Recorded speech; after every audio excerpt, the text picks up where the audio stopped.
The following is a presentation of the Belly Up Sports Media Network.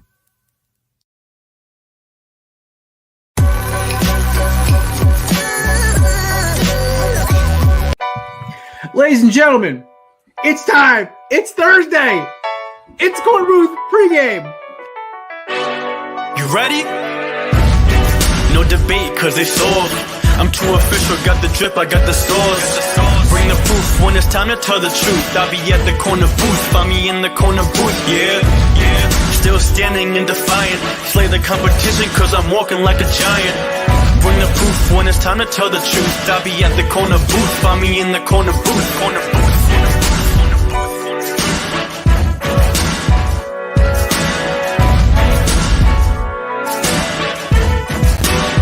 I see as well. Kate, I feel like I have not. I'm not going to do it to him anymore. That intro is going out of style. At the end of this season, actually, we are in the last live show of the season. I would say it's the season finale, but that's on Monday when we're hopefully not in mourning for another Mahomes Super Bowl. That being said, ladies and gentlemen, I am your host, Jared Clem. Welcome into the Corner Booth Pregame, the Super Swiftie Bowl edition. Yeah, apparently I heard you can get sued if you said Super Bowl, so putting Swiftie in the middle of it makes it a little easier. That being said, we have a loaded show tonight. We have three of some of my favorite guests. We got all the goons back for it. We are actually live on Instagram for the first time. So to all you watching Instagram for the first time, I apologize in advance. The Corner Booth making its official Instagram debut. And in that spirit, and also the fact I literally jumped out of the shower. My hair is in a bandana still. That being said, time to meet the cast. Ladies and gentlemen, joining us now is one of my co-hosts, a diehard Philly fanatic, named after an irrelevant character from the Scooby-Doo movie. Ladies and gentlemen, Melvin Dew, a.k.a. Chris Lipoff. Wow. How are we doing? Shit. I'm good, buddy. I didn't realize I was on mute. It's all good. Listen, I'm happy we made it. I'm happy Instagram hasn't crashed yet. This is great. Our maiden voyage on IG this time, so I'm happy for it. Also joining us now, my other co-host. He has been my man in the trenches for about 2 seasons now. He is a diehard Jets fan, a TikTok sensation, and has the best hair on the podcast. Ladies and gentlemen, Jake Smigglesworth, a.k.a. Swagoo, a.k.a. Matt Ordazzo. Appreciate that. Yeah, I think like most people here, I've got the Niners hopefully winning, but everything about me as a betting man is saying, how could you not choose Mahomes? Oh, yeah, right? Like, as much as I want to be like, oh, hey, let's try to see if, maybe they can pull it off. Who's the pressure on more? Let's be honest. We're going to talk about this in about a half hour, but there is so much more pressure on Brock Purdy, and it sucks because I'm rooting so hard for San Francisco, even though I hate them almost as much as the Cowboys. That being said, it's for the betterment of America and the universe, like I said in the title page. That being said, also joining us, host of the 1420 Sports Bar podcast, an avid Yankees and Trojans fan, and my favorite Canadian, even though I think Tate McRae might be giving him a run for his money. Ladies and gentlemen, Brett Redlinsky. Not just your favorite Canadian, everyone's favorite Canadian. We've been through this before. Jared, how you doing tonight, boys? Oh, we're good, buddy. How you been? Really good, really good. Setup, brother. This is a nice look. We moved during the holidays. Everything's all set back out. Everything's set up here, and we're ready to go. We're rocking down here with the Yankee Tavern North. It's good times down here. Oh yeah, great times. Happy you're back. If you haven't checked out Brent's podcast, you have to. I don't like any of the teams he roots for, and I still watch because it's that entertaining of a time. So that being said, ladies and gentlemen, also joining us now is a Houston sports fanatic, a veteran, and a soccer connoisseur. He is one of the friends of the Corner Booth Pod. He is part of the podcast and chill crew and a host of Insert Name FC and rabid Texan supporter, Hector Flores. Yeah, man, it feels great to be back. Brent, always a pleasure to have you here. I will second also my favorite Canadian. So there we go. Take that, Alphonso Davies. So and he plays for Team Canada. He's not that great. All right, ladies and gentlemen, it is an amazing time right now. We have less than 72 hours to the Super Bowl right now. I think that's Friday, Saturday is 48, 12 tonight. If you take the over somewhere on around the, there. If you take the over on the anthem, it'll be in 3 hours. Yes. I know I'm excited for it. I'm ready to kind of kick off Super Bowl weekend.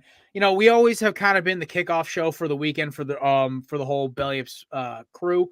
So it's kind of fitting that we're kind of leading it off with a mass array of the Belly Up crew going forward. Kelsey Coyne, also from Hilo Sports, will be joining us whenever he gets out of traffic, because you know only Kelsey could find himself getting lost there. That being said, You should stream in traffic. I'm telling you. listen, I did that once. Hey, Samir man, was running the with show. that Jeep of his, I don't think I want to risk it. Mm. Is he still driving that Jeep, by the way? I don't know. Is that what he's picking me up in when me and Matt get to the airport in August? I'm really terrified. I don't know. Could be. It's not pleasing. Hopefully, pick you up in hopefully it's still dead in Alabama. So we'll see. Pick you up in a Hellcat. Oh my god, I forgot about that shit. Oh my god, I completely forgot about his freaking I forgot about his car problems in Alabama. He was like DOI. I had to guest host that show for like a week. By the end of the night tonight, I'm gonna try to convince Kelsey to buy a Hellcat. Okay. Okay, Hector's the veteran here. That's called joining the military. I was gonna either that or a V6 Mustang. Like, come on. or a truck.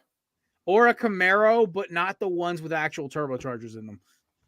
Basically, weak ass Camaros, because that's all you can afford with your credit. So, hey, listen, I have like supreme credit, and I still got boned on my freaking auto loan rate. Let's be honest.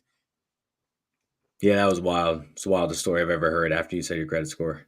Yeah, my credit score is higher than 95% of my family, my bosses, my supervisors, and they're like, "How is yours that high?" I'm like, "Ah." And I got to check like 3 different times. Like, oh yeah, your rate for your payment's 11.5. I'm like, what? That's insane. Really? I threw like 7 G's down, man. Like, what the hell? Really? My rate's like 3.5. Hector, this is my first loan besides student loans. That was the reasoning. But shout out to SoFi and Capital One going into a bidding war for my freaking for my car loan right now. Listen, I'm a Capital One boy. That's my credit card company. I love them. I will endorse them all day because they've done right by me since I got their card about a year and a half ago. I might give it, unless SoFi throws me a rate below 6, I'm running to Capital One and letting them take my loan. Yeah, my family was like very impressed when they found out about like my credit score, and they're like, "How'd you do it?" I was like, "I was an idiot at 18 years old, and I had to pay everything off from that, and that's how I got my credit score." That's literally like, I tried. I didn't even have my first credit card until I was 28, which is insane to me to think about. But 27. 27, I got my first credit card. Yeah, and the first one's the worst one. You use like I remember, like I'm 49 years old now. I remember my first one back in 1993. Like and I thought it was just free. Hey, like just it's money, and then no, you got to pay that. Yeah. You learn that the hard way. See, I had family, like extended family, go through credit card issues, so I knew very quickly, like, hey, do not rack this up.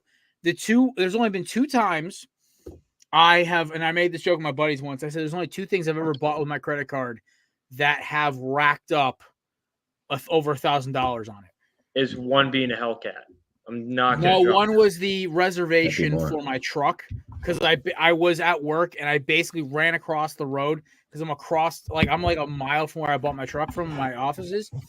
I ran in, gave them my credit card. They ran the reservation tag for it. It was a completely refundable reservation fee, but it was $1,000. And basically, like, yeah, no, this basically goes into your down payment. I'm like, that works. Ran back out the door. I ran back into a meeting, and then like 48 hours later, bought the truck. But the other thing is something you can only enjoy in America, also because Brett's government basically wants to take away anything that makes loud sounds and throws things a long distance. If you catch my drift, I spent $1,000 on something that makes loud noises and throws metal things. I basically live in North Texas, man, where I am in Alberta here. Don't worry. Oh, that's right. Alberta is like the wild, wild west. No, it really is. It's yeah. There's a lot going on around here, man. Approved object. Let's just put it that way. Nice. But is there a lot of denim jackets and like mullets over there?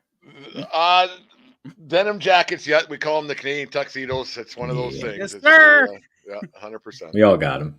Yeah. I honestly at this point I'm just hype that so far so good. We're 10 minutes in the stream and nothing's cracked. We're good. That being said, I keep hearing this rumor. I don't know if you guys have been seeing this has been trending where they're talking about with how many famous people, politicians, and everything else that are going to be in Vegas on Sunday and this whole weekend. There's this whole rumor going around something insane is going to happen in Vegas. I'm like, please not. Like the craziest thing I want is the fact that some dude was climbing up the Vegas Spear this morning. That was like, that was like crazy, or maybe it was yesterday, but oh my God, I was laughing. I honestly said to myself, I'm like, there ain't no way this fool climbed up it. And I realized the way the sphere is built, it's a climbable surface, which is insane to me. But also he had to have no fear of heights, which blows my mind. But I think that still won't be the crazy thing that happens this weekend.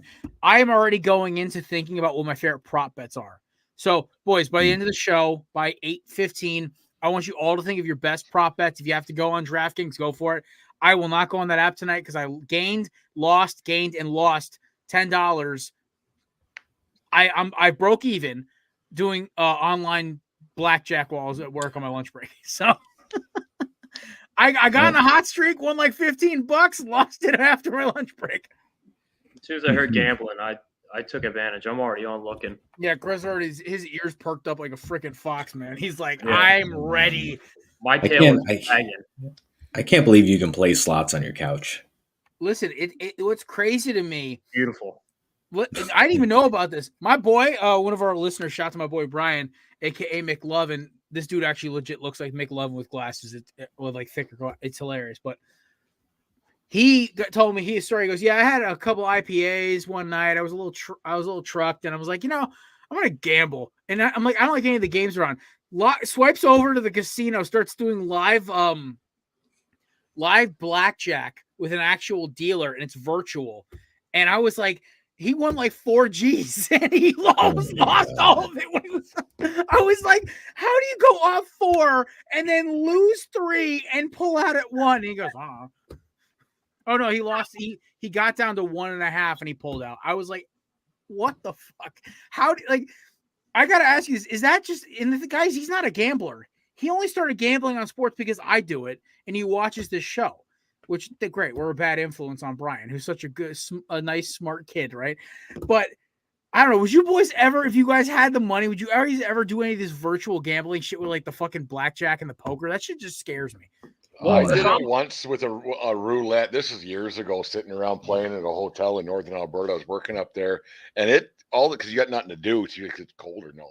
Living hell up there, so hitting the button and hitting the button and hitting the button. You're like, this could turn out really bad, and I quit quick because like you don't have to go anywhere. You're just there, right? So that online gambling, it's something else. And yeah, there's still a lot more losers than winners, right? So you're like, geez, this could get hairy really quick. Like I can't. Cause once I start something, I have that addictive personality. I guess once I start, I can't stop. I'll tell you what, nothing's better than getting up on a Saturday morning and then just setting your alarm for 6 a.m. and just betting on Russian soccer. It's amazing. Oh my, you set an alarm. FC Moscow. It's got my heart. Their logo is a vodka bottle crossed with an AK-47. I love this kid. I can't believe this is real and he's not even joking though. You can't actually. I actually checked this. There are certain sites that allow you to bet on Russian soccer, which is fucking hilarious. That's the Roy Kent effect. Yeah, seriously. No, honestly, with the way he's drinking, it's probably Jamie's dad effect. Yeah, it's fair. Oh God. I just finished the first 2 seasons, and I just finished episode 1 of season 3. Just so we don't spoil anything here, I had to put that out there because I didn't finish it yet. Yeah, I got you. No, I think my favorite thing about all of the Ted Lasso and stuff like, because I actually found I was a big, so I love how Jack Reacher got big on Amazon all of a sudden this year, because I was watching that shit last year when it came out and it was kind of an under the radar show. And so I'm like hype, it got all big this year, and then I just never watched it because I was just so busy during the holidays. And I'm like, oh, this is fucking lit. I'm hype as fuck right now. Like, this is a great show. So, but Lasso was fun. Apparently there's a rumor it's coming back for a 4th season without Sudeikis. He might make a couple cameos. But I don't know how that's going to work. but I'm intrigued. What are they going to call it? Are they gonna, can you call They're it? still going to Ted call Lasso? it Ted Lasso. I don't know what they're going to call it. Maybe it's just a spinoff. Nate but- the Great Yeah. show? Fuck Nate the Great. I I did hear the. I don't think it's gonna be Nate the Great because I mean obviously he's back to being an equipment manager. So Actually, back to being an assistant coach now. Roy Kent.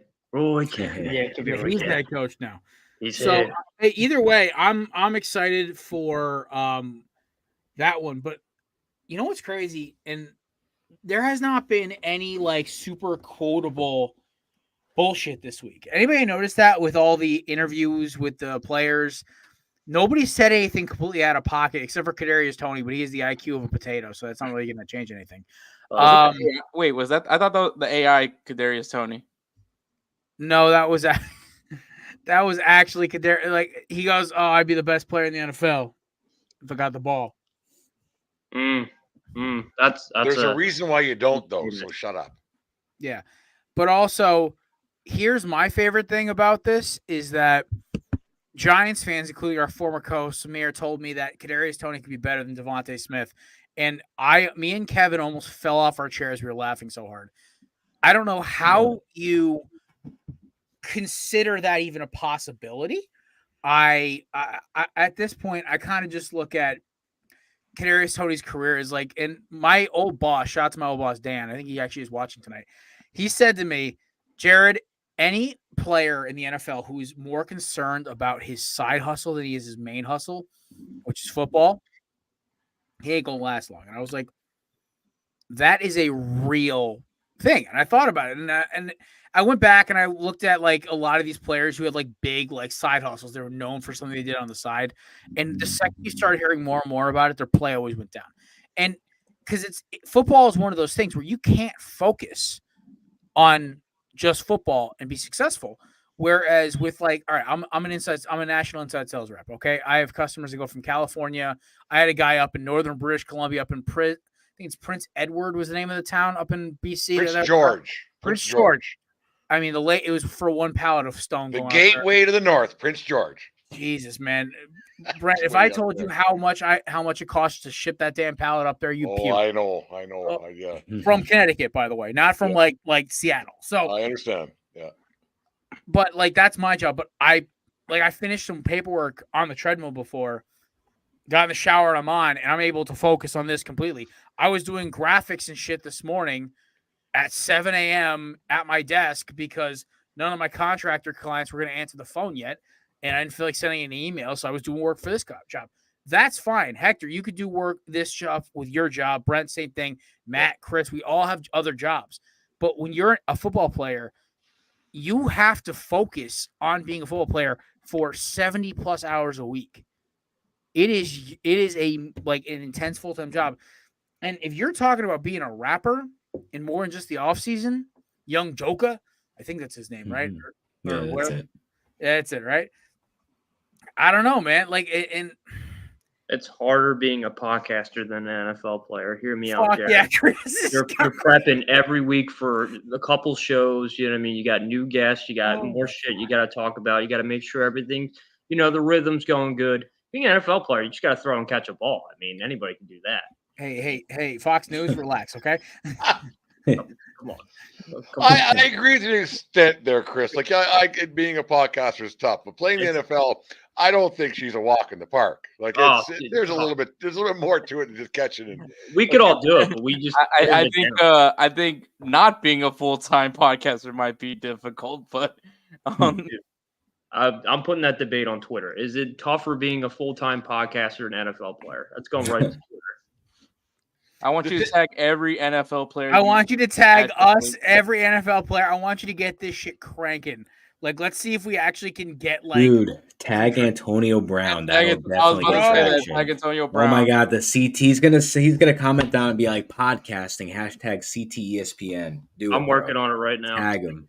I missed Peyton Manning, or what was it that he said he missed? Antonio Brown was wild. He's always due for a return every once in a while. If an NFL player isn't totally engaged with what's going on, not even this part of the season, but any part of the season, isn't it a disservice to the rest of his teammates? Because like everything has to work, right? Like this guy has to do this for this to work.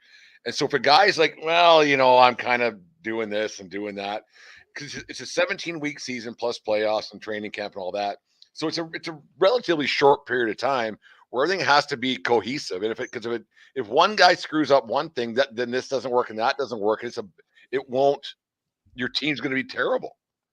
Like, and your teammates going to be pissed off because you're dealing with contracts and everything else. If this guy fails, then I'm going to fail and I won't get the deal that I'm looking for.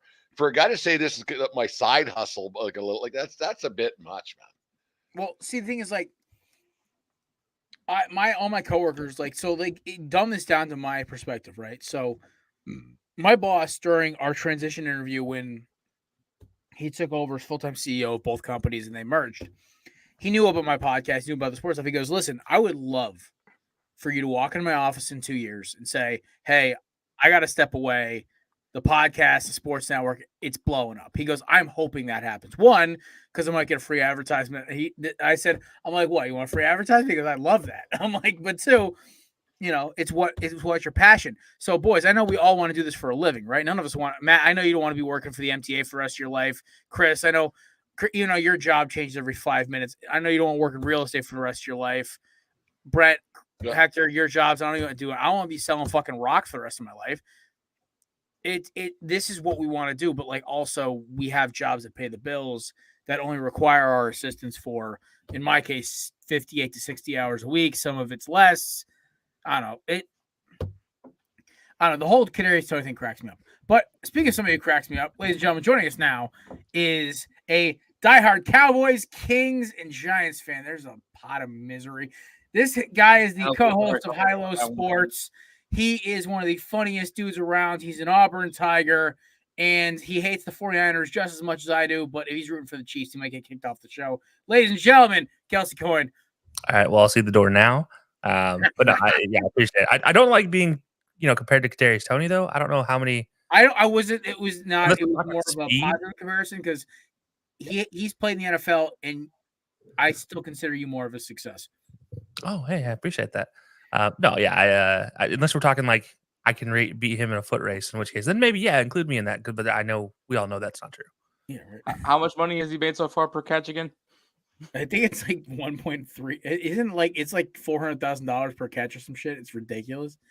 Because he played what? He played a total 6 games total for the Giants before he got traded, or like 7 games total he played in. That's good though if you can get it though.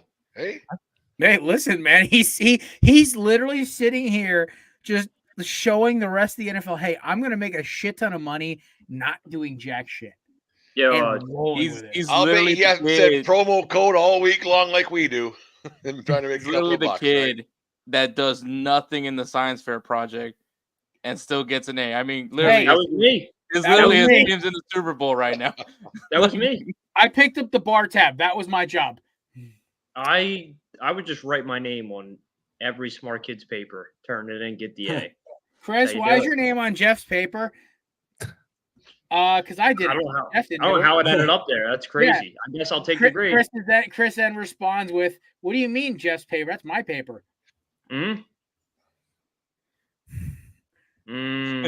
Bold statement, Josh. I don't know what that bet odd is. Yo, listen, this motherfucker also rooted for the Super Bowl, so he's dead to me still, even though I'm about to host Belly Up After Dark with him in about an hour and a half. So, by the way, check out Belly Up After Dark after this show at 9 o'clock Eastern time, because apparently I'm never allowed to sleep anymore. Thanks, Josh. No, I'm just kidding. I love doing Belly Up After Dark.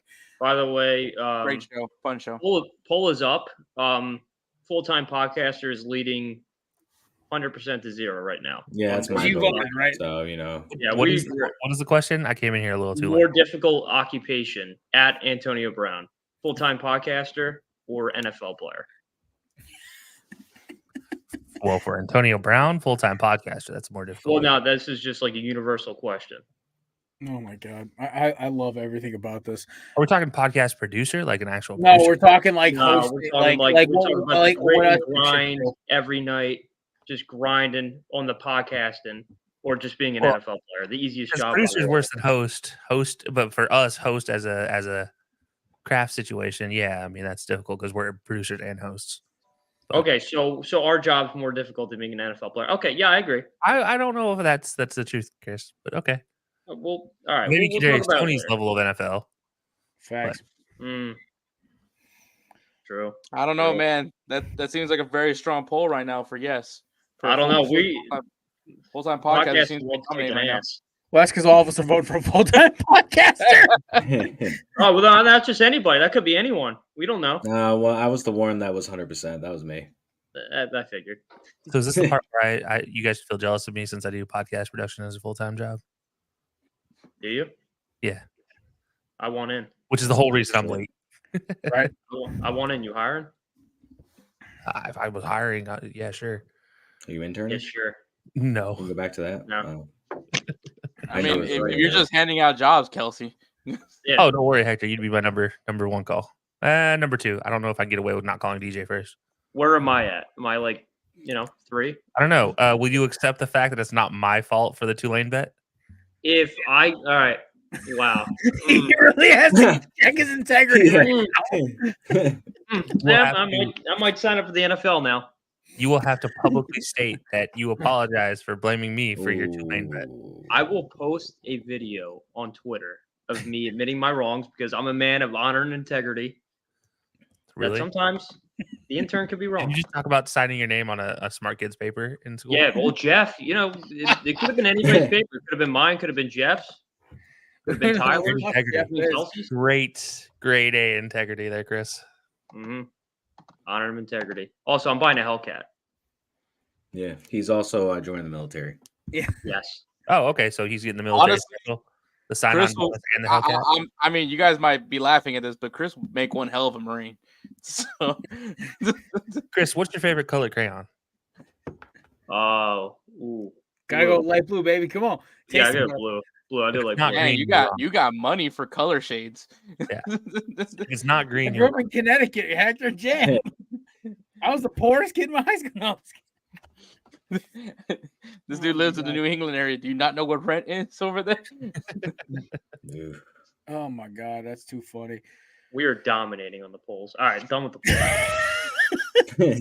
It's just definitely something Antonio Brown would acknowledge. Oh my God! Somebody voted for NFL player. Who did it? Come on. Antonio Who's the Brown. sellout?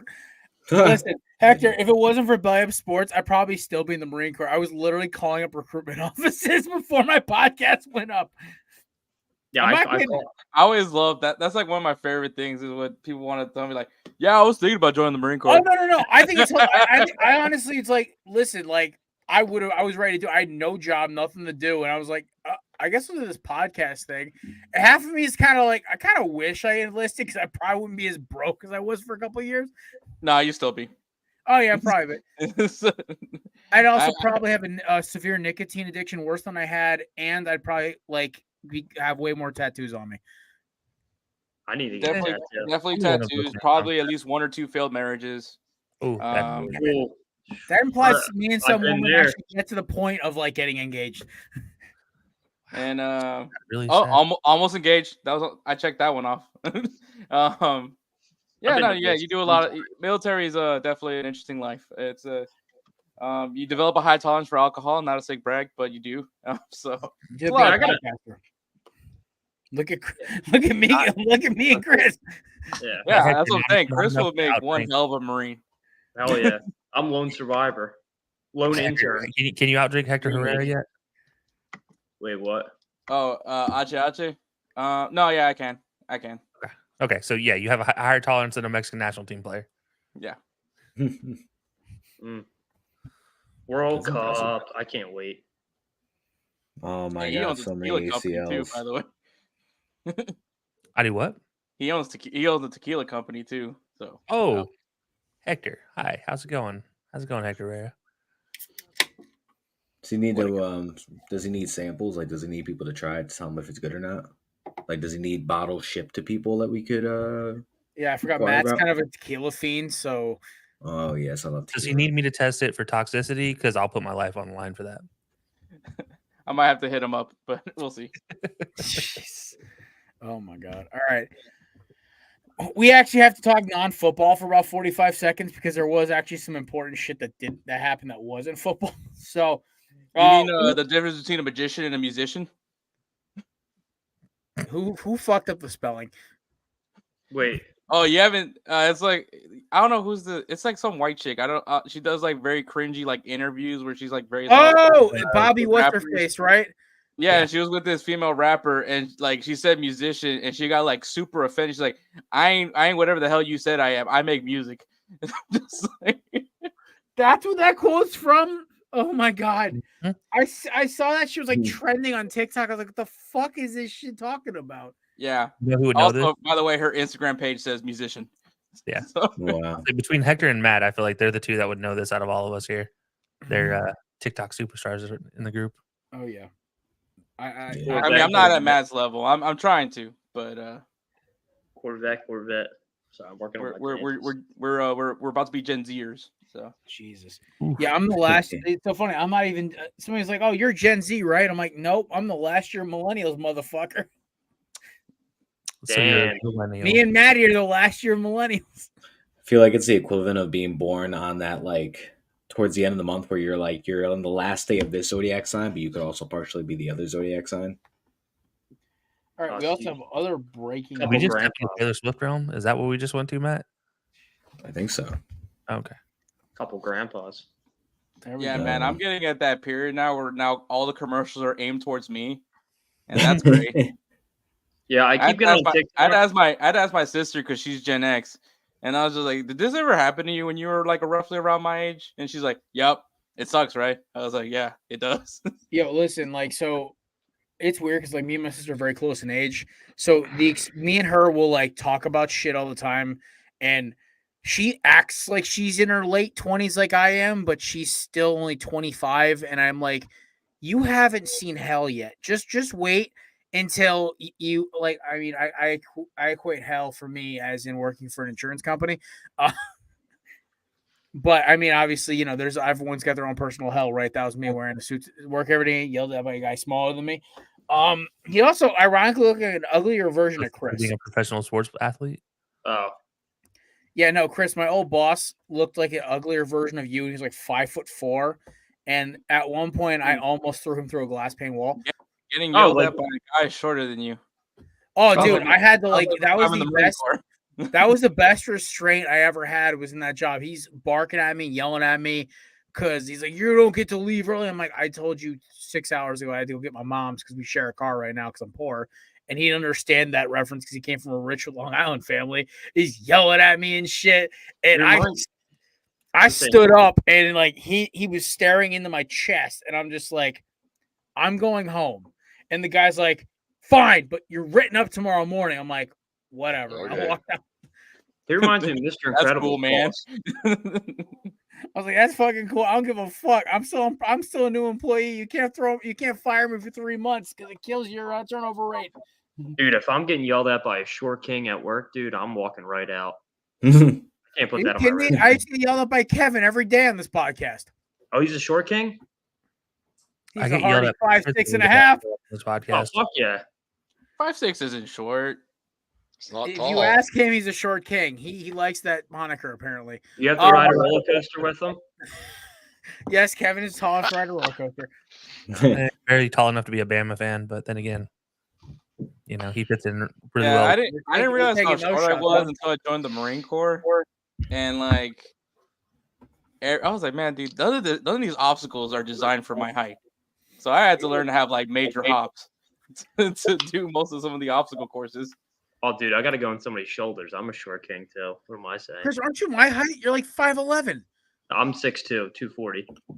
Get the fuck You outta look it. here. Go to hell. Is that what it says in your Tinder bio or what? Yeah, 6'4", 240, this Capricorn season. Is this the high school padding stats situation? Yeah, 4'5", 4. Chris, Matthew Matthew Matthew 4 inches McConaughey to on the Days right. Confused. Those Did are we Yeah. just right there. show to an NBA? All right. Damn Yeah, right, yeah. Grant. Gonna have to get in Listen. the actual like ruler and press down your hair and stuff. I think one time I got hammered in college. shit. Oh yeah, I'm 6'1" in cowboy boots. Oh, dude, I'm like 6'7" in high heels. Crazy. Get the fuck out of here. I'm a tall European woman. Fucking with you. I remember when I was You're the 5'5". bearded lady from the circus. Oh, yeah. No, that's exactly what I am. That's pretty funny. Oh my Jesus god! Christ. All right, you want to see about abominations like a bearded lady? No, I'm sorry. Actually, I'm not about that. All right, NBA dunk contest and 3-point lineups right now. So 3-point lineup, actually, I'm trying to really hard shift this conversation. Malik Beasley, Jalen Brunson, Halliburton, Lillard, Marketing, Donovan Mitchell, Bitch Boy Cat Towns, Trae Young, all good shooters. I love it. And then you go to the dunk contest. It's Jaylen Brown, dunk contest winner, and G League high flyer Mac McClung. Fuck I yeah. thought that said Obi Toppin. Apparently, it's his little brother Jacob. College And slam dunk champion, by the way. Jacob Toppin is. what? He's a college slam dunk champion. I forgot they do that still. Like those were fun back in the day. They never televised them though. And then Jamie. Oh, Jaquez it's televised. It's just not on an easy channel to watch. Thank you. It is. It's just not an easy time to stay up for anymore. It's like right in the middle of the day. It's like the worst part of it all. Oh, Dude, that's I true. remember Helicopter from the N1 Street Ball Tour won it one year. Lord. Kenny Gabriel was in the finals when in 2010. Look, man, That's when I'm just gonna say this, man. The slam dunk contest, I blame LeBron. I blame Because LeBron. ever since LeBron has been opting out of doing the slam dunk contest. So then everybody's like, well, if he ain't doing it, I'm not gonna do it. You remember when like Desmond Mason did like a double, like he did something insane back in like when I was a kid. Remember Amari Stoudemire and Steve Nash bouncing the ball off the head.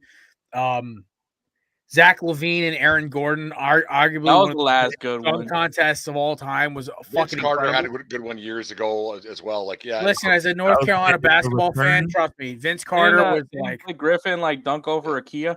oh, that was bullshit. Yeah, Dunk he over dunked the over hood. Yeah, I remember that. The It was, hood of it was the hood. I know. It was the hood. half I mean, of the hood because it was angled at a weird angle. It was stupid. It was so staged like bullshit. I think, or what was the other one I fucking was like, it was insane. Didn't JaVale McGee, it was Jeremy Evans, he dunked 2 basketballs at the same time. No, that was Dwight Howard the first time that was done. the Superman. Yeah, the Superman Dwight one? Nate. I'm trying to think who else had good ones. Nate Robinson, baby. Come on. Jason Richardson. Jay Rich was fun too. Jay Rich was 2005. the first dunk contest I watched live. Yeah. So The dunk contest used to be just like you wanted to see the big names do the slam dunk contest. And also, it's a slap to the face having to watch these guys do the dunk contest dunks for warm-ups. So it's just like, you clearly could do it. You should do it. Like, listen, Zion's fat ass does them every fucking warm-up, and he's just, his ACL doesn't blow out. Like, look, this is the same thing that happened in 2000 when they eliminated the dunk contest for 5 years before they brought it back with Vince Carter in 05 when he stuck his elbow in the rim. that wasn't 05. Yeah. No, Jay Rich. No, it was not 05. Or was it 03? Okay, it was 03. He was on the Nets in 05. This was. Then it was 03 then. It was 95 to 2000 because I think 2000 was the year they brought it back. Okay, so it's still 5 year span. It doesn't matter. The 5 year span is the important part here. Yeah. The point being, they eliminated the dunk contest because this exact same thing was happening. There weren't enough eyes to be watching it, and they didn't have enough butts in the seat, and there was no point to it. So they're like, we'll have a 3-point contest instead, and that took off. But then the dunk contest, they're like, let's try to bring it back with Vince Carter and what team. I'm actually gonna say I'm a big fan of the skills challenge. I do too. It's fun. They need to actually put in real skills and not just, hey, can you dribble a basketball? I know, like, it feels like it's a low bar there, but I mean, I guess I think all of us, even when we're inebriated, can do that. I would say one way to fix the dunk contest, get guys like Anthony Edwards to do it. Like, dude, he is literally a high flyer. He's literally, his pro comp is like a Vince Carter type. Like, why not have him do it? Should the NBA force these guys to be part of it? Ridiculous incentive to do it. Like, okay, incentive. Okay, if you win this, you get $1 million. Like when these guys are making $50 million a year, so what's $1 million? But you get like $500K because like their job is to promote the league, and this is to promote the league. Should it be not in their contracts, no matter who the fuck? Oh, sorry, first F-bomb of the night. Who you are, I don't care who it is. If you have a standard NBA contract, it's your obligation to promote the league, because without the league, you wouldn't have the money you have. So you know what? You're doing it. I'm sorry, I don't care who you are, because you're not bigger in the league, because when you retire or you get cut or you get released, the league still goes on. So when we tell you you're playing or you're doing this, you're doing it. Listen, I'm all That's my opinion. That's a fair point, though. I'll just throw. Listen, you got a point about they're not bigger than the league, but also like just throw a fucking bag at them. Seriously, like say, hey, the winner gets a mil. The NHL had theirs last weekend, and Connor McDavid's the biggest name in the game, and he participated. He won $1 million for whatever they were doing out there. So why not dominate All-Star Weekend? It's your job to promote. I will say, the league gets bigger. The league gets bigger. Then you know what? We all make more money. Pretty simple. I don't think NHL does a really good All-Star. Oh yeah, they kick ass with it every year. We're gonna ignore the one guy out there who absolutely melded in. Nikita Kucherov mailed it in like no one's ever mailed it in before. Those Russians. Yeah, that was the most absurd situation I've seen at an All-Star game of any sport. Gross. It was gross. Yeah. I mean, so okay, I get it. He doesn't need to be there. He was just coming off of injury. All this stuff relating to it. Probably doesn't need to be there, but they forced them to be there in that situation for him. If he's named to the team, he has to be there in the NHL. So I mean, yeah, it works. But at the same time, you get sometimes there'll be those occasions that happens. I don't know. I don't know if you necessarily. I'm kind of a mix between the two of you. I think it should be in some guys' contracts, but maybe not all. Like I don't want to see Jeremy Lamb in an All-Star game because his contract required, or at All-Star weekend in general because his contract requires it. But I'd love to see Anthony Edwards there. So like maybe there's a tier to the contract. Like you sign a Supermax, you're required to be at All-Star weekend if healthy. And then from that, then you take it, and that's how you build your All-Star teams. That's how you build. That might be the way to take it. There's not everybody, but then at the same time, it also opens the opportunity for guys that are younger, those two-way guys, the G League guys, to also come up like Mac McClung. And I also think they just need to really. I mean, it's the NBA. It's a basketball showcase. So why not share all of basketball? So these street ballers that are related to the NBA on a loose chain, but they're funded, like their league is funded by, and their events are funded by the NBA. Why not have them do the dunk contest with pros? Essentially a pro-am. Make it a pro-am dunk contest, and then you get a whole lot more fun there. Yeah, like maybe mix. Obviously, like do it like seriously. I'm with it. Like so, have the lineup be, like Derek Jones Jr., Jalen Green, Anthony Edwards, and Jaylen Brown. That's the pro side. Then you get the Mac McClungs, Toppin, and then two other high flyers from the freaking G League, and that's your 8. And you let them go to fucking town. Well, they tried that 2 years ago. But you're not bringing in any external eyeballs to watch that, because I don't know who the fuck those guys are. Well, Anthony Edwards is a top 25 player in basketball. No, but you know what I mean. Like, like if you don't have the stars, you're not bringing the casual. Like you're not bringing in any external eyeballs. You need to get like, because the All-Star game is an absolute all sports. It's a joke. I honestly love to see fucking Giannis do it, even though like what's he gonna do? I mean, stretch his arm for the foul line? Just saw the Pro Bowl last weekend, and let's face it, it was fucking awful. I forgot that it was on. My dad was watching. He's like, on Monday night, my co-host said, "Did you watch Pro Bowl?" I said, "I didn't even know it was on. I had no clue." It was just basically 7v7. It was just I took a nap during the Pro Bowl. Exactly. So like it was like 30 something to something at the end of the first quarter, and I was like, I'm going to sleep. This is dumb. Like you're almost at a point now because it's for the corporate sponsors and the kids and stuff that come and everything else. It's almost time they either do it right or don't do it at all, because it's getting to be a bit of an embarrassment in all the sports, even baseball. Like it's like baseball is the only one that you have to actually play the game, because otherwise it doesn't work. Like you still have to pitch and hit, otherwise it's nothing. These other ones, you can like fuck around and shit, but like you still have to pitch and hit, right? And get it. Yeah. If a ground ball comes, you got to catch it. Like it's. You know who does the best All-Star weekend of all sports across the world? The Nippon Baseball League. They have a bunt contest. The bunt competition. Yeah, I saw that. Bunting, an actual skill that is required in the game, and they pay their players. It's like, I think it's equivalent to a couple $100,000 US. The winner gets a couple $100,000 US dollars for showcasing the fact they have the ability to bunt. And this thing is it's a showcase. Like there are fans, there are drummers, there are cheerleaders. There is a whole cacophony of things. They go say that word 5 times fast. That's a big word. Yeah, there you go. But educated. That's the first time I've ever heard that word in my life. Webster toilet paper. Sorry, I let the IQ slip a little bit. My bad. That word hasn't crossed the Canadian border yet. I've never heard that one in my life. Okay, well, you learned something new in Canada. They're still stuck on democracy. But no, so the game-wise, like, here's the thing. So the game in the NBA, I think, is better than a lot of other sports. But the weekend for the NBA has turned into trash. I think that's where we're at with the NBA now. Like, they finally figured out the game to make it exciting. The new rule set, the TBT rule set for the game, how that's played out, how you have to get a certain number of points at the very end. I think that's what made it better. But then the weekend itself, it's like, okay, this is the 3-point contest is really even turned into a joke now, because now it's like, are you watching 3-point contest? Or are you watching Curry versus Sabrina Ionescu? Like, what are you actually watching there? Yeah, I don't know. I don't know. But the weekend itself for the NBA needs work. It's just the game, I think, is okay still, but yeah, everything else needs help.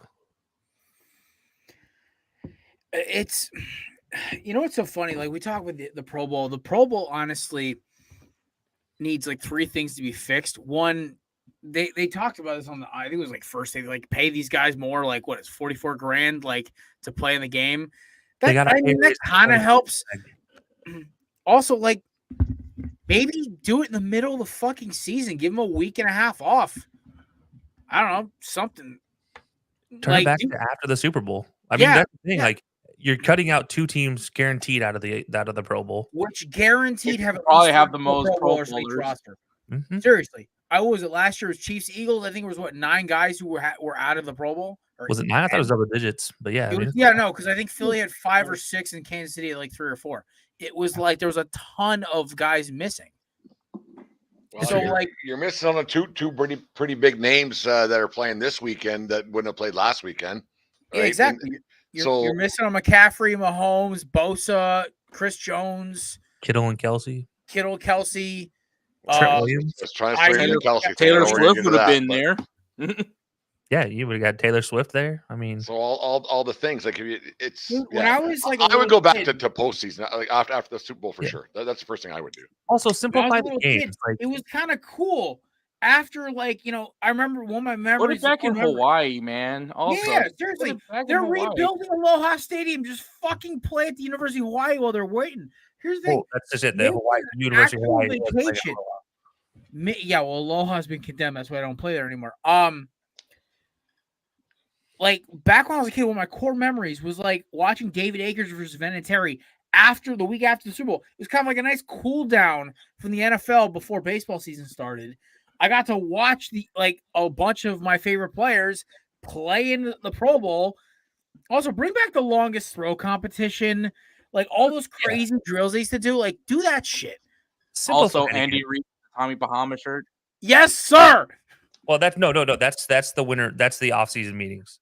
He only wears the Tommy Bahama shirt. Yeah, that was the coach's uniform in the Pro Bowl. Was them wearing these like Hawaiian Tommy Bahama shirts that were customized for the Pro Bowl. I was like, this is vibes. We're missing material here. Yeah, but no, I mean, I just go back to simplifying it. They had a 40-yard dash, and it was just simply a 40-yard dash. That's it. That's all it was. It wasn't crazy. It wasn't like all this weird stuff. I don't mind the long snap competition. I actually think that's interesting, getting a lineman involved.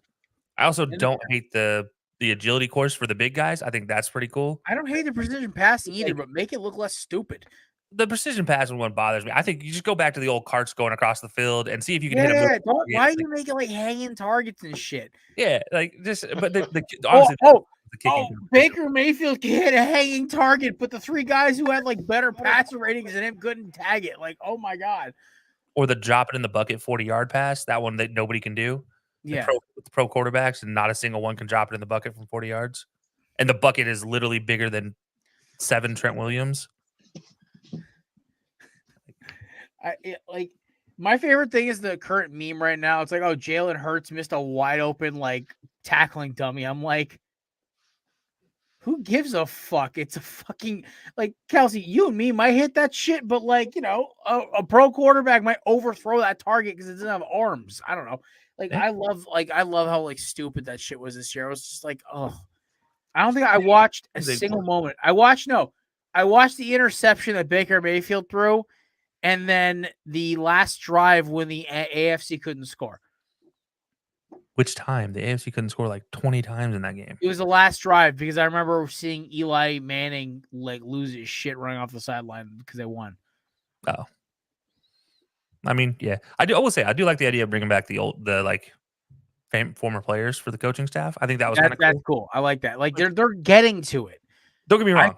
I don't love the idea of it always being Eli versus Peyton. Like, can we move past the Manning brothers? I mean, Manning all we see is at this point with ESPN, all we're seeing is the Manning brothers. Yeah, but I do like the idea of bringing like a Ray Lewis or former other like NFC superstars.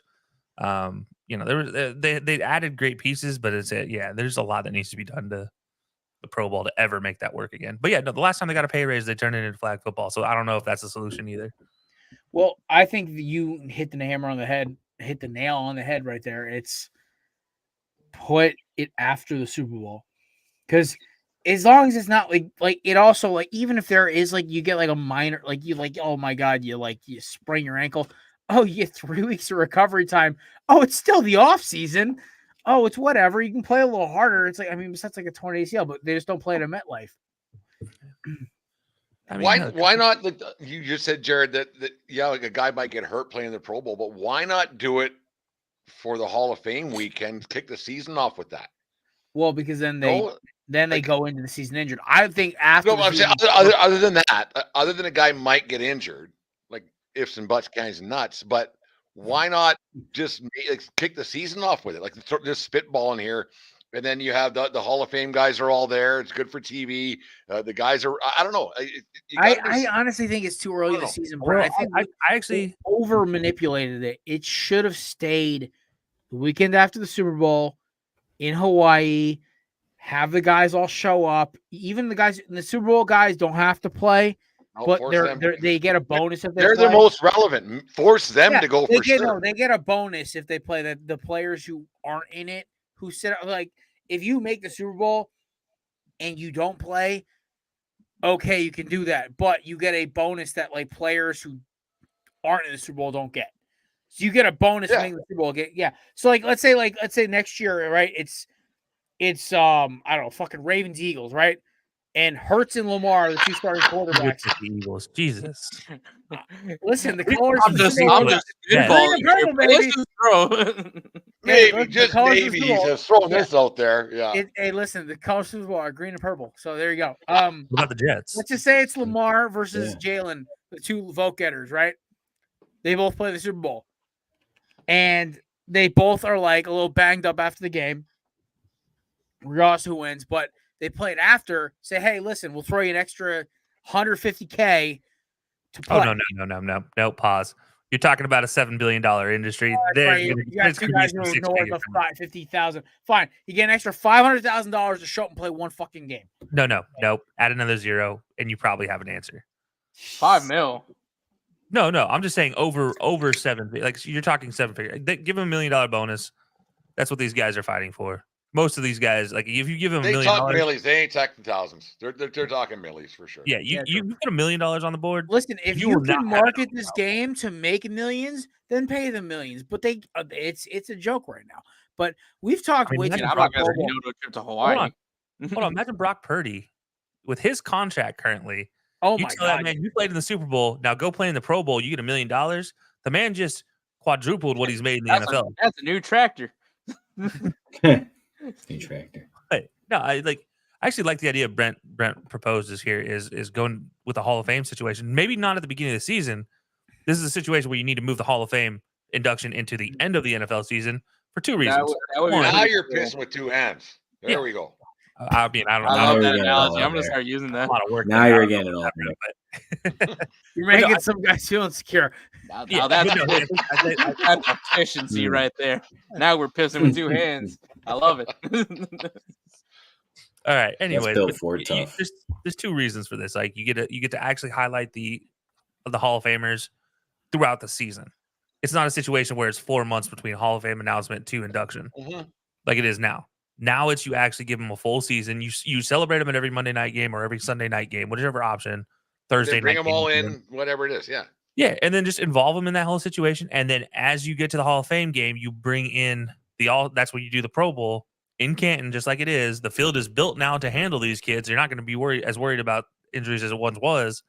Like they can actually put butts in the seats. You're not going to have the stupid melted plastic again, but you can actually have an event there and actually showcase the Hall of Fame for what it's supposed to be, and not just some kind of standalone NBA Hall of Fame type of building. Because that's what it's turning into is the NBA the basketball pro basketball Hall of Fame. If anybody's ever been there, I'm shocked because most people don't even know where it's located. Springfield, Mass. I've been there twice. So one person out of 6 of us. And we're all never known.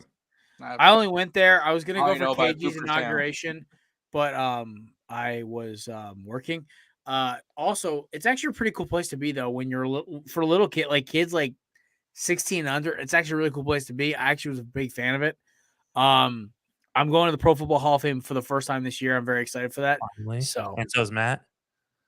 Well, yeah, no, me and Matt are gonna so I think what we're gonna do is I'm gonna try to talk Matt to like take an extra day of PTO, and me and him will go out a day early to go to the Hall of Fame, and then we'll go meet up with you fuckers. So you guys need to know part of the ticket for getting to go into the Fantasy Football Expo is you get a free pass to the Hall of Fame.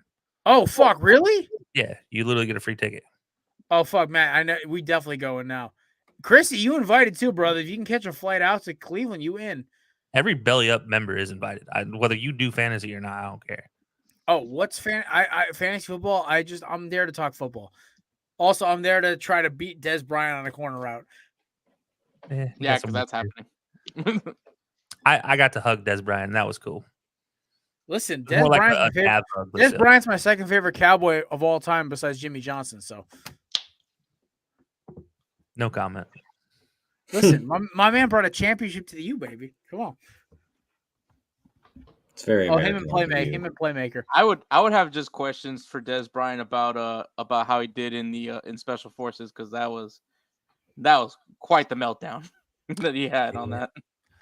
So that actually happened. So they filmed Special Forces before he was at the last Fantasy Football Expo. So we got to see him after all of that. Didn't you all get to meet Lisa Ann too? No comment. Listen, yes, comment. You bonked? There was some shit about we couldn't post a video of her with her because of her agent or whatever or something. Yeah, we were trying to interview her, and unfortunately, we got shut down halfway through. Goddamn man, right? Like halfway through the introduction, it was like, yeah, no, that's not gonna happen. I was like, oh, okay, all right. What, was it like a money issue, or was it like you guys didn't have the rights for it? No, they were busy. They were there for like 12 to 14 hours. Did she say she was cool for doing the interview, or she seems like she was cool with it? Like, so you guys don't know, she's released 2 books now about fantasy football. Being a fantasy football. Like, she's actually very good at it. That's the crazy shit, right? Yeah, like, she's part of the. I was actually a fan of her fantasy He's football pretty good at it before the other career. Shut the fuck up back there. But, yeah, so that was the whole purpose. We were going to bring her on, talk about that. You know, obviously, because women in fantasy is a fantasy football is like a. Yeah, I had to correct myself. Go back. Reword that. Bring it back. Women in fantasy football from an. There we go. That's better. Not necessarily there. And so we were going to talk to her about, like, you know, her book and everything. Because that's the whole purpose of her book, is talking about, you know, being a female, trying to get into a male-dominated thing like that. So. There's. And the hits just moving keep on. on coming. Anyways. I fucking hate all Enough now. I've said too much. Jesus Christ. All right. We got to talk about this fucking game. Okay. We got a half hour left. We're not going to Kevin this up. Okay. We're actually going to talk about the fucking Super Bowl. For those you don't understand, that certain moment in the intro where Kevin does something we won't mention again, that was during our Super Bowl show 3 years ago for Buccaneers Chiefs. I'm still pulling for those 2 crazy kids. I'm not. I actually, Kev's actual girlfriend is a sweetheart and actually keeps him from being a psychopath, so I'm good with it. Well, I haven't met her. No, listen, the British chick can call me. It's all good. Kate, you can call me. It's all good. Or me. 6'4", 250. Minus 5 inches. In plus high 50 heels. pounds. In high heels, by the way. Please don't call me. Full head of hair. There you Let's go. be honest. Hey. That way with All right. All right. So that being said, we actually have an amazing game coming up. We have 2 very good teams, 2 very good defenses. Hold up. Can I go back? Is there a gun to your head right now? Yeah. Can I go back to your text messages about this game real fast? Can we bring those back up? I'm trying to sell this, you motherfucker. Shut the fuck up. That's the NFL's job. Our job is just to talk about it. All right. Fuck. I hate both goddamn teams. They're both good, but fuck, I'm going to hate myself during this. Okay? You happy now, you assholes? Don't you feel better now? No! All I can think about is the commissioner of the NFL is just sitting there awkwardly in that weird chair. Fuck you, Roger. Actually, funny fact: they have a prop bet for how many times you will see Roger Goodell on the cast. They have it set the line for right now. Taylor? Is it like 15 plus now? Yeah, okay, one and a half appearances on the cast. bet. Yeah, but yeah, it's like plus 1,500 odds for over. Also, fuck DraftKings, aka our sponsor, for not giving me any good prop bets this early in the week when I actually feel like spending the money. What are you talking about? They're all there now. Oh, somebody got paid. This morning they weren't up there. Bastard. I just looked on DraftKings. They have like the reception lines and the receiving yards, but like FanDuel doesn't have too much. Well, ScamDuel sucks. That's kind of like. I know they're not our sponsor, and so I probably shouldn't say this, but screw it. BetMGM, if you guys have the ability to get BetMGM, they have a free-to-play prop bet predictor. And if you're the person that predicts the most amount of those prop bets throughout the game, on betting. Yeah, it's free, completely free entry, and you just pick. Brent, move south, brother. It's so much better down here. Yeah, and so you have a chance to win $58,000. Well, you can bet on some bets. Yeah, all right. The bets. Our leader of the free world actually doesn't know what the hell he's talking about. Instead of actually having power, know what he's talking about. Listen. It's a great time down here. Oh, I love going down there. I love it. But I know. Listen, it's okay. Yeah. Listen, I've been. I have a bunch of friends from Canada. Yeah. You being one of them, and as much as I love to make jokes about your country, you are basically USA North with more manners. So it works. 100%. No, I totally. Yeah. Listen, you guys are our sister country to the north. It's okay. Your parent country over there from Canada. Nobody talks about the parent country to both of us. No, okay? It's because of them that we have the fun betting laws that we do. Because the people that actually help to establish our betting laws in the U.S. are the same companies that are all over the place in England. So like Bet123, Sportsbet, those guys are all over the place. So yeah, but also England sucks, man. Maybe it's the Scottish Irish part of my heritage, or I don't know. Never had a great experience. The only important thing here is it makes things fun. That is true. They fleeced us. They fleeced our government. Speaking of fun, all right, we're gonna go on the horn before we start talking predictions here. I want to name one obscure thing you think is going to happen in this game. A bold prediction, not a point, not like a play. A guy running the field streaking does not matter. One obscure thing you think is going to happen during this game. We're going to start with Chris because I know he's got one ready to go. Chris, what is one random ass shit you could see happening during this game this weekend? It was indeed that he was not ready to go. Oh, I know exactly. Camera pans to Taylor Swift's booth, and somebody flashes their boobs. Don't know who it's going to be. Well, then we all have to drink because it's Jason Kelsey. Oh, fuck yeah. Chris, okay. Where's our published freaking list, my guy? I thought you wanted to tweet it out Super Bowl Sunday. No, we're going to tweet out tomorrow, and then we're going to tweet out again Super Bowl Sunday. People have to prepare their alcohol levels for this one. Yeah, no, listen, I'll be at a country concert tomorrow, and I still want to be able to prep myself. Okay, so I did write down during last week, I said Jason Kelsey, shirt off, tits out, full drink. I do remember putting that. So what is that? Is that the DJN version of the Dylan Panther speech? Tits out, full what is it? Oh, yeah. Clear eyes, full hearts. Yeah. So what is it for Jason Kelsey? Shirt off, tits out, can't drink, or a full drink. Yeah, we have a lot of different scenarios going on here. Yeah, no, this is the corner with drinking game. We're gonna make the graphic for it. So, Chris, I need you to send me that list tonight. I'm gonna make a graphic. We'll release it Sunday morning on all of our socials. Okay. And somebody will probably catch a Dewey or at least pass on the couch for it. Let's hope it's just the couch, not the Dewey. I also say at the end of the show, never drink and drive. So there's our disclaimer.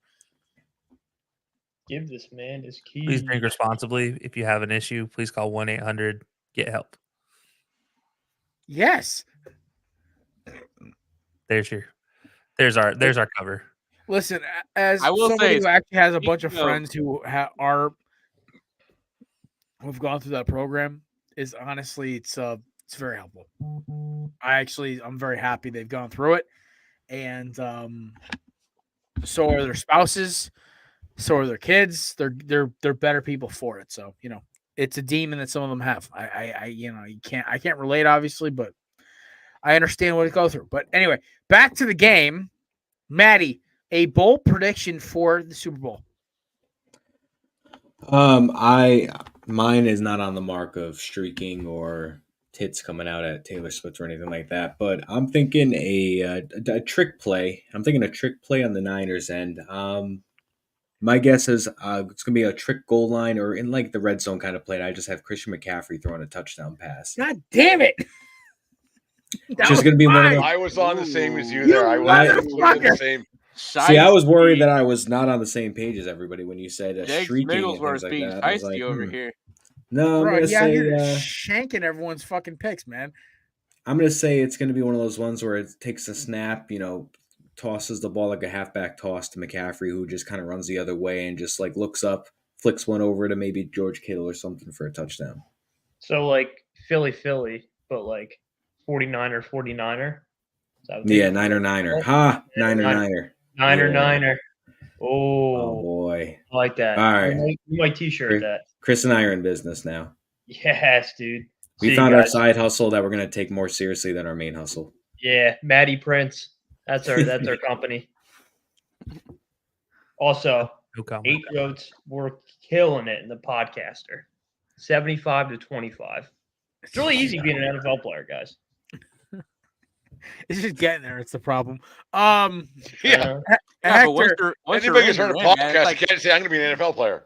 Yeah, I can. Anybody can start a podcast, but not everybody can be in the NFL. All right. Hector, go. You mentioned country earlier because I guess you're going to a country show. The person that's going to sing the national anthem is Reba McEntire. Now, usually in my experience, most country singers usually stay within the time limit of the national anthem, but we're also talking about Reba McEntire. So I think that she is actually going to go over the national anthem because she's got to hit that final note. So, but usually with country singers, they usually stay on the mark. But I'm going to over with that one. It's also my favorite bet. Kels. Does it have to be during the regulation time frame of the Super Bowl? No, from 6:05 Eastern time till about 10:45 Eastern time. You have the whole Can I window. request until 1 a.m.? Kelsey, you can do from 7 a.m. to 1 a.m. Man, there's no All right, rules. that's what I needed to hear. Brett's got my back. I'm going Taylor Swift gets proposed to by Travis Kelce. Oh, Same no. window. Oh, On you the suck. field. You went with the house favorite. On You the suck. field. No, here's the kicker. This is Wait, are you after- saying Kansas City Chiefs win She the says Super Bowl? no. after Travis Kelce wins Super Bowl MVP? By the That's way, a tough look, man. you could build a I parlay. No way. There is no way. That is build a parlay for too this. amazing. And your odds are plus 5,500 for this to happen. Travis Kelce to win Super Bowl MVP, and there to be a proposal from a player after the game. I'd throw down a 20 spot on that. You win a lot of money. All right.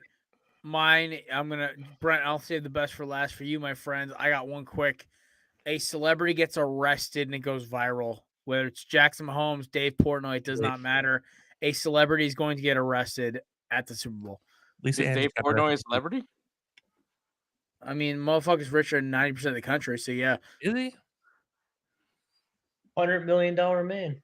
He never takes He's one bite. hemorrhaging money right now for his organization, but that's okay. Their stock prices are up, brother. What are you talking about? They're down. They've gone down the last 3 weeks since they got rid of their previous CEO. Goddamn Mincy. Yo, our boy Cruz who produces Mitzi's show. Oh man, I'm so sorry. Yeah, I forgot about that. He's literally one of Mitzi's producers, and I was just like, oh shit. And I think he's watching still right now. He's on our IG. He's streaming on our IG right now. Oh my god, it's fucking funny. All right, Brent, finish us strong here before we get into predictions. There will be 4 separate people throw touchdown passes in the game on Sunday. 4. What? And I would put money on it that there'll be the 2 quarterbacks, obviously. But I will go with McCaffrey, and I also will go with Kelce throwing one as well. There'll be 4 separate guys throwing. You're seeing some Philly special bullshit. I love it. I'm telling you right now. Right now, mark that down. Go to wherever you do your betting. There'll be 4 separate touchdown passers on Sunday afternoon or Sunday night. Guaranteed. All right. I will open this poll. Eric Enemy has been helping out with the Chiefs. Mahomes, Auto, you're up. All right. Last but not least here. Before you move on, let me just throw this one out there as a more regulation bet. George Kittle will have a rushing touchdown. Ooh, a little backdoor handoff. I like it. Yeah. I got one for y'all, and this is an over/under bet. More obscure touchdown happens in the game. A pick 6, either team, or we're gonna have a punt return this year. Even though neither team has a good punt returner. All the more reason to punt returner.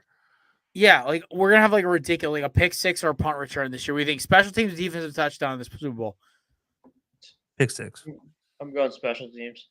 Just Nick because Bolton again. I don't know. I don't want to talk about that. Warner pick 6. Pick 6. I'm gonna say a Trevarius Ward pick 6. Nice. I think a realistic prop I'm looking at is I'm taking the over on Christian McCaffrey's receptions. It's 4.5 is the line. He's got. I'm slamming that over. He's got 17 targets and 11 receptions in the last 2 weeks of the playoffs. He's averaging 8.5 targets and 5.5 receptions per week so far. So I'm going to take the over on the 4.5. Chiefs are going to put everyone down in the inside the 15. They're going to inside the 15 yards to the line of scrimmage and say, hey, Brock, beat us over the top.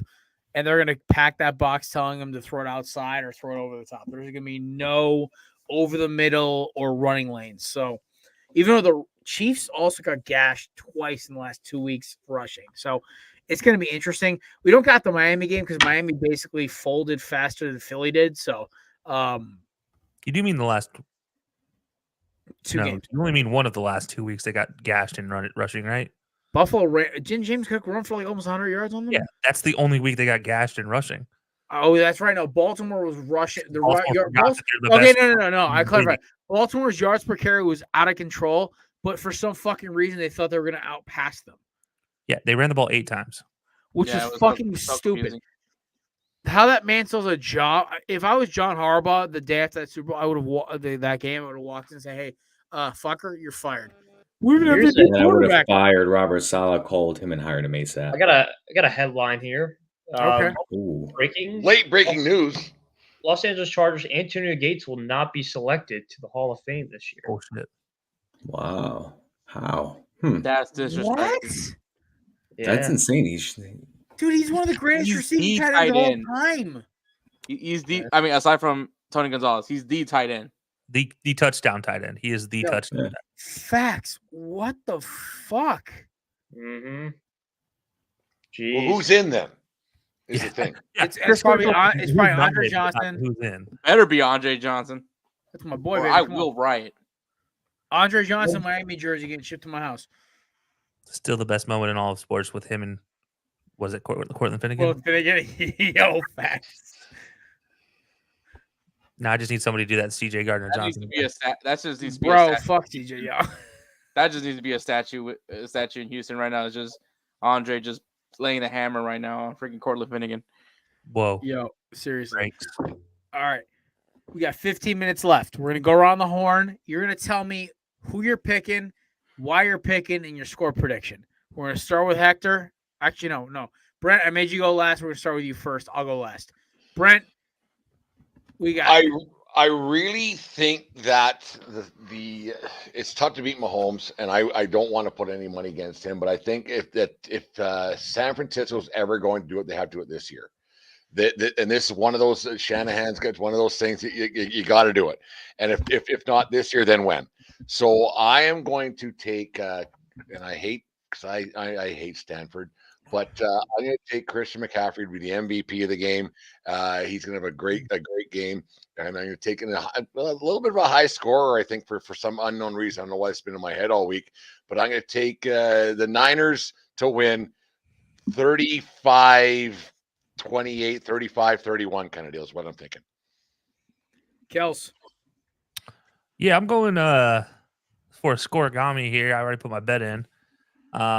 If you guys don't know, that's a unique score to all of the NFL and on the all-time. So I'm going 39-19 here for the Chiefs. You're probably right. Yeah. To get that scoregami. Going to be a unique situation there, but yeah, I'm going wild on that one. Going 39-19, Chiefs win. Chris. I'm rocking with the Kingdom. I think the Kingdom wins the rematch again. I'm gonna go 28-24, and I think Pat Mahomes is your MVP. Mr. Ordazzo. It's hard thinking realistically and as a betting standpoint, it's hard not to go for the Chiefs in this, but I'm gonna just go with the want, and I'm gonna go with the Niners on this one. I really am I don't want to see another Chiefs victory, obviously, but Niners window isn't closing in the sense of, people they have to, contracts or money or anything like that. I don't know how many, Super Bowl appearances and losses Kyle Shanahan is going to be able to have with keeping his job. I would feel like I'm in serious jeopardy. That's my thought too, Matt. 100%. That's my thought. If not now, then when? Yeah, I mean, let's face the facts. He's a very good coach. He's a very good regular season coach. He can get you 10, 11, 12 plus wins if you need him to. He can win your division, and he can get you to the Super Bowl. But he has not proven that he can get the job done, and he's been there for about 7, 8 years right now. So I don't know how many failed seasons or shortcomings that he can have without, having to fear for losing his job. So I'll say the Niners win this one. I'll go with a 33-31 score. I'll even say they cover.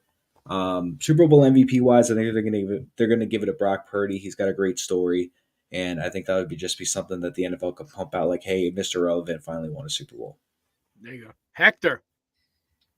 Nice. So obviously the big story that everyone, actually, as a matter of fact, it's the title of this live show. Obviously it's Taylor Swift, but not only am I Jared's favorite Texan, favorite Marine, favorite Houstonian, and favorite soccer fan, all those things, but I'm also his favorite beaner. So there is also another famous music group that is involved in this Super Bowl that no one's paying attention to. And that is the iconic Mexican band Los Tigres del Norte, who are big San Francisco 49ers fans. So the entire world of Latin America is rooting for the Niners. I'm also rooting for the Niners. I'm going with it. And I'm predicting 37-28 for the Niners. The quest for 6 happens. So I love that. By the way, I didn't expect that. Right. I don't think I've ever. That was a roundabout sort of way to get in there, but whatever, it worked. No, that was the best way possible to announce your pick on this show. Can I renew my pick? I need to get a better intro to my pick. No, never. Yeah, we're like, yeah. So last weekend we debuted the first of the off seasons, Jared's Hierarchy of Hatred. This has been a segment that's been going on in the corner booth since season 2, back when it was me and Mark. Currently, the rankings are Cowboys 1. They'll always be number 1 until the day the earth stands still. Number 2 is the Kansas City Chiefs, only because of the crap they've pulled this year. 3 is the New York Giants. 4 is the New Orleans Saints. 5 is the Washington Redskins. And now, bumped out of 2nd down to 6th, is the San Francisco 49ers. That being said, I had to hear nobody talk more this entire fucking season than the Niners. If we're quarterback, congratulations. You beat the shit out of us in December. It was like kicking a dead puppy at that point, but that's a whole other ball game. That being said, the Niners to me are an interesting team because they have a glaring weakness as their secondary looks like a fucking Swiss cheese block full of holes, and except for Tre'Davious Ward, but Fred Warner, it's Nick Bosa, it's that ridiculous offensive line with the title chasing Javon Hargrave, it's Javon Kinlaw, it's Chase Young who's taking place fucking off. And here's the best part though. You have the renaissance of Christian McCaffrey, who we thought was injury prone in the shitbox known as the Carolina Panthers. He goes to an actual organization that takes care of their players like San Francisco, and he's an MVP candidate. Brock Purdy, Mr. Irrelevant. George Kittle was a blocking tight end, a third-round pick, and now he's fourth-round pick? Oh, he was a third-round pick, but he was not a blocking tight end.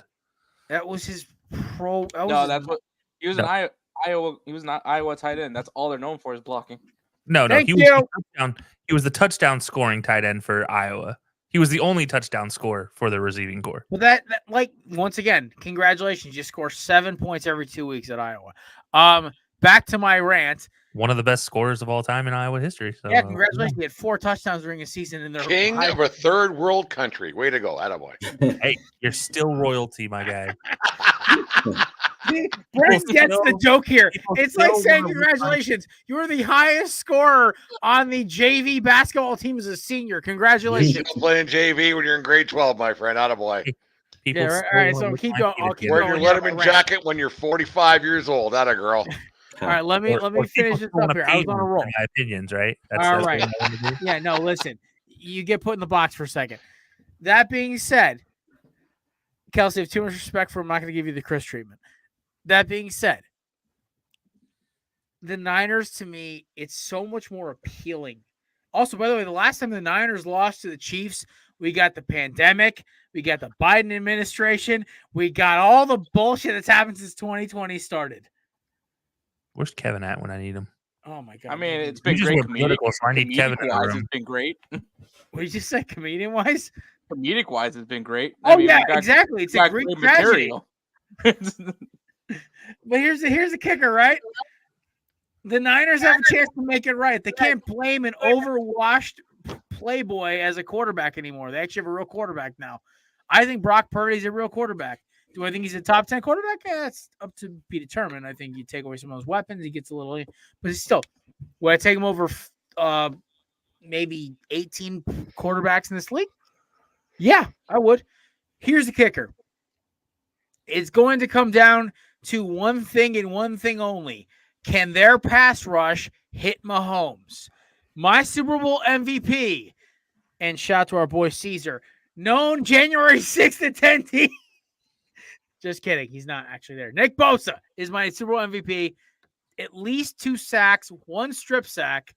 Mahomes, the way to beat the elite quarterback, and Philadelphia proved this in 17, and the Broncos proved it in 15, and the Seahawks in 13. You get after the quarterback early, often, and always, and you will beat the elite quarterback. The Niners will get home a lot. They will be able to knock down the passes. They will be able to. They also, I do believe they lead the league in knockdowns, by the way, at the line of scrimmage. Either number 2. I think Kansas City might actually be 1, so I apologize for that. But Nick Bosa, I believe Chase Young, understanding the fact that, oh wait, I'm in the biggest game of my life. Kinlaw, Eric Armstead, and my boy Javon Gravedigger Hargrave.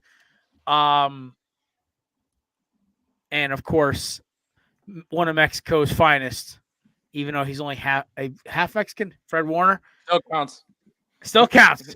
Listen, I'm with Hector here, and my brother in South Dakota. All of Latin America and Jared are rolling with the 49ers here. Because listen, the NFL does not need another fucking Chiefs Super Bowl. The NFL doesn't want another Chiefs Super Bowl. The NFL wants the league itself. The league itself wants one. But NFL fans don't. I would rather have the fucking Niners get their 6th because they'll win this one and they'll go in hibernation for their 15 years. I'm okay with that. If I have to see another fucking Brittany Mahomes, Travis Kelce, Taylor Swift shit, this is about defeating the narrative. This is about also Brittany Mahomes supposed to be on the cover of like squaring the balls. There's no more. This is about literally drop kicking everything that is wrong with this fucking Super Bowl out of the stadium. Listen, I love that Taylor Swift and Travis Kelce are dating. I think it's a great story, right? I would love it even more if they got knocked out by the Ravens, by the Dolphins, or by the fucking goddamn bitch-ass Bills. Here's the problem. Somehow this team that dropped every pass known to man was throwing a temper tantrum after losing to Buffalo, and Patrick Mahomes calling for all this bullshit. Oh, that was a bullshit call to Josh Allen, right? That team's in the Super Bowl again. I'm done with it, man. Go Niners. You're going to hear me say this one time in my life. Go Niners. That's twice. A team that I almost despise as much as four times so far this episode. Go Niners. Oh, I'm saying it all out now because by Sunday night, if they lose, they are number 1 on my fuck list. And now the Cowboys are back to second, which has never happened in the history of my lifetime. Kelsey, your Cowboys could be number 2 on my hate list for the first time in my adult life. They're doing better than me, and they'll never leave number 1 on my hate list. Listen, your love-hate relationship with your teams is kind of scares me. It's only one. It is literally just the Cowboys. There's only one team I hate, and it's fucking Tottenham. 2 things in your long. You don't hate Jared. Oh, sorry. It's my fucking show. Yeah. Well, it's also Matt's show and Chris's show. But now it is. Yeah. So, anyways, 2 things. First of all, the NFL does want the Chiefs to win. That was my point. Because you know why? The NFL fans. That was my point. The NFL fans. No, NFL fans don't want this shit. The NFL has proven that that's not the NFL by making themselves a private organization. And you know what a private organization wants? Money. And you know what? There's no better moneymaker right now in the NFL than Patrick Mahomes, Travis Kelce, and their links to both Britney and Taylor Swift. Just ask Kyle Juszczyk's wife, who her clothing line, where she used jerseys, did not take off until being modeled by both Britney and Taylor Swift. And then it took off. And it doesn't hurt that Mahomes is the best player in the league. It doesn't. Right? Also, it doesn't hurt that Travis Kelce is probably going to go down as the best tight end to ever play the game. So those 2 things don't hurt at all. Whoa. Facts are facts at the end Tony of the day. G. I'd love Tony with all of my heart, but at the end of the day, Travis is going to go down as the number 1 because he will now hold all the records by the end of his career. And 2, the second fact is, do you know the last time a defensive lineman won a Super Bowl MVP? You don't even have to give me the player or the year. Von Miller technically counts as a linebacker, right? Kelsey, I'm older than some of you guys combined, so I don't even know that one. Is it Lawrence Taylor? Lawrence Taylor. None of the above. It was Super Bowl 20. Man that shares a name with Two-Face himself, Richard Dent. Dent, that was my next one. Bears defensive end. Man, of course. And then Super Bowl 12 before that, which was a dual MVP between Harvey Martin from the Cowboys and Randy White from the Cowboys. Yeah, Richard Dent. Those are the only 3 defensive linemen to ever win Super Bowl MVP. It has 38 Super Bowls. Sorry, 37 Super Bowls technically. That's really the thing. That 2000 Baltimore Ravens Super Bowl was not given to a defensive player. Oh, not defense. It's not defensive player. It's defensive lineman specifically. Wait, who the fuck won it in 2000? 2000? Baltimore. Ray Lewis. Oh, okay. Well, 35 was Ray Lewis. Oh no, because he said he's like, oh, it's 2000. It was in the defensive player. I was like, who the fuck won it then? It was Ray. But no, look, defensive linemen are probably not going to win a Super Bowl. The thing it wasn't Moose. Nothing against them. It's just they're not the flashy position. All the linebacker has to do is make one pass breakup, and they're edge rushers are a little different though. If you make no. There's a difference between an edge rusher and a defensive lineman. Are they a linebacker or are they a defensive lineman? And that's the key here. Von Miller, linebacker listed, so he's doesn't count. So, but Bosa is a defensive lineman. All right, we'll see. Kelsey, buddy, I love you, but you always have to be that. Aaron Donald didn't win one? Smartest guy in the room. He thinks he is, at least. I'm actually kind of surprised Aaron Donald didn't get MVP for that Super Bowl. Yo, no, that he was a Super Cup. Yeah, Cooper here's the thing: Kupp. is like there was two dominant players on that 200 Rams yards, team. touchdowns. One won an award, one didn't. It was Cup and it was Donald. But I have a very inkling, kind of weird feeling that it's going to be a lot of defensive pressure from the front four of San Fran that is going to drive Mahomes crazy. That is my vibe on the game. I think this game is going to be under. It's going to hit it. What's the over/under right now? 45.5, I think. 43.5. Take the over. Take the over still. I thought if it was going to be in the 50s, take the under, but I think we're going to have a 27-21 game where Mahomes is going to get the ball back with like 3 minutes to go and get strip sacked by Bosa or Armstead or somebody, and it's going to be over. 47. It's 47.5. Yeah. Still take So the under. Andrew has a 47. One has a 47.5. So yeah. Still take the under. I mean, still take the over. But I think it's going to come down to just the Niners defense just being hungrier. I think the best offense they played the entire postseason was last week. So now it's kind of like, okay, now we just have to deal with a Hall of Fame quarterback, but basically they're throwing the ball to me, Hector, Kelsey, and Matt and Chris. Who's throwing the ball to me, Hector, Matt, and what? Apparently Mahomes is. That's their offense. And Travis Kelsey. Does everybody forget Rashee Rice is a thing? For half the game. Maybe the best rookie receiver because he's in the Super Bowl. And he didn't do anything illegal recently. That being said, all right. That's frowned upon. So right now, me, Brett, and Hector took the 49ers. Kelsey and my two co-hosts took the Chiefs. I took the Niners. I don't know what you're talking Oh, about. shit. You're right.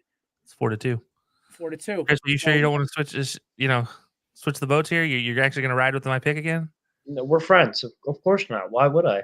We're best friends. This is a turn of events. Am I going to call you Benedict by the end of this? Not loosely, but whatever. Yeah, one of those things. Oh my God. You're going to change my name in your contacts list to best friend of all time. Always writing his picks. He'll post it in the group chat too, like I did of DJ now officially his profile picture being Hunter Renfro with the goldfish. Yeah, spoiler alert, there's only 3 people in our group chat that I actually have their phone number saved. It's I recognize the rest of them. It's me. Yeah, you, DJ. And another person that's in this chat or in this. I'm gonna go Hector. I've known the Hector. I was gonna say he's the last one to join the chat. I was gonna say like Kels. I mean, I was gonna say in that group chat. I was gonna say like I have everyone's number saved because I'm the one who made the group chat. But like I was having such a good day too. OCD about that shit. But you just had to break Chris and Matt's heart. How are you gonna disrespect? No. I mean, here's the thing. I know exactly what their phone numbers are because of the way they've responded and who sent the Jets things and who said the outlandish, ridiculous shit. That is fair. Anybody who starts to beat up on himself for being a Jets fan, I immediately know that's Matt. Yeah. So now I have the numbers memorized. Listen. All right. And then the one who just like tweets like the hype boy bullshit. That's my boy Jeffrey. That's the one who does the our rap intro.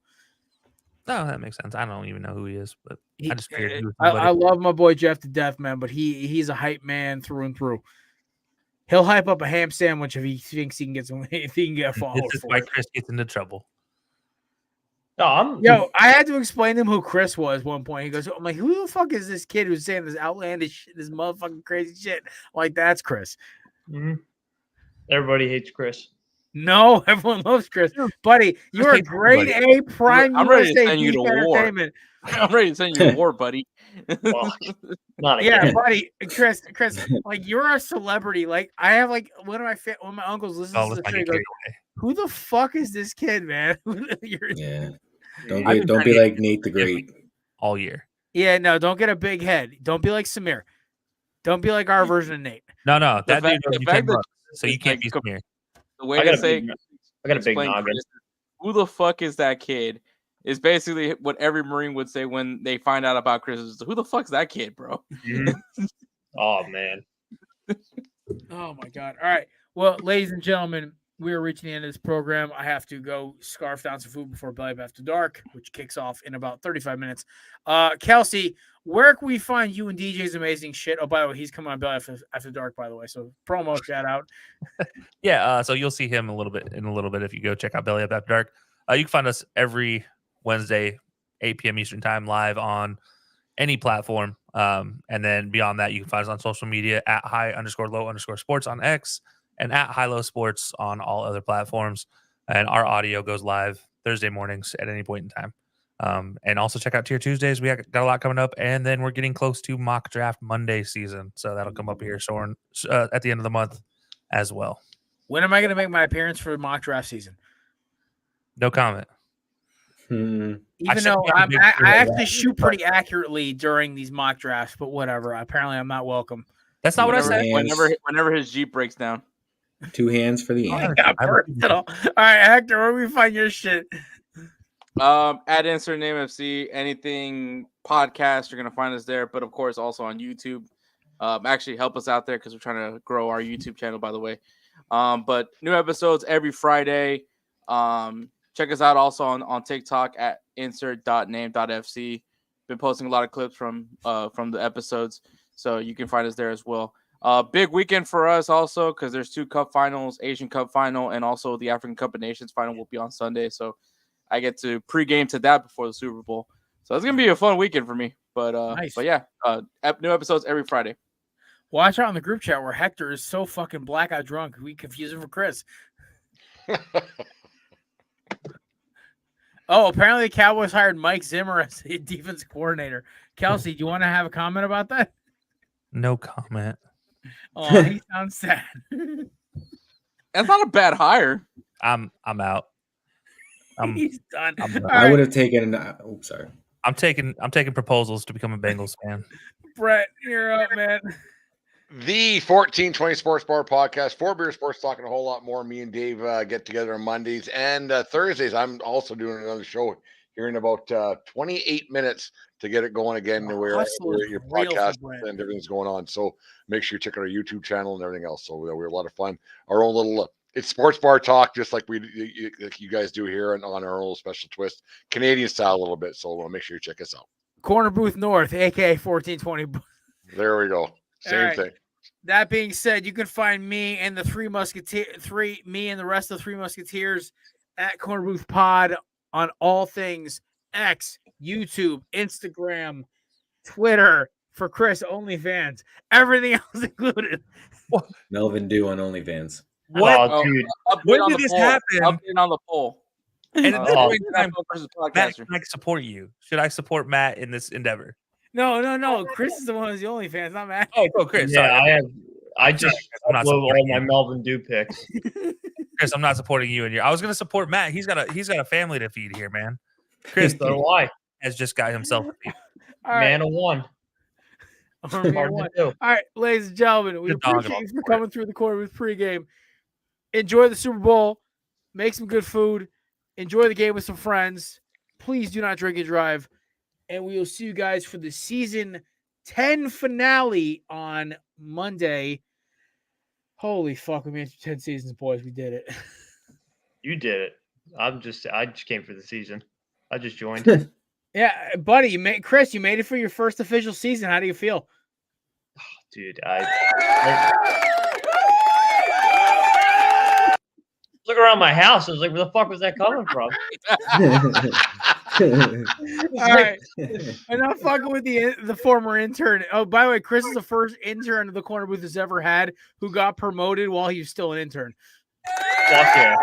It took Samir 2 semesters. It took Jake half a semester to get fired. So, Chris, 3rd time's the charm, brother. Congratulations. That being said, Belly Up Hall of Fame. There you go. Yeah, Hall of Fame intern turn co-host. He is just as fucking nuts as me and Matt are. Ladies and gentlemen, that being said, we hope you have an amazing weekend. Watch Super Bowl. Pray that the Chiefs don't win. We will see you guys on Monday. Check out High-Low Sports, 1420 Sports Bar, and Insert Name FC. And, of course, the best podcast around. Your drunk asshole friends at the Corner Booth Pod. We'll see you guys on Monday. Peace. I clicked on the wrong button. There it is.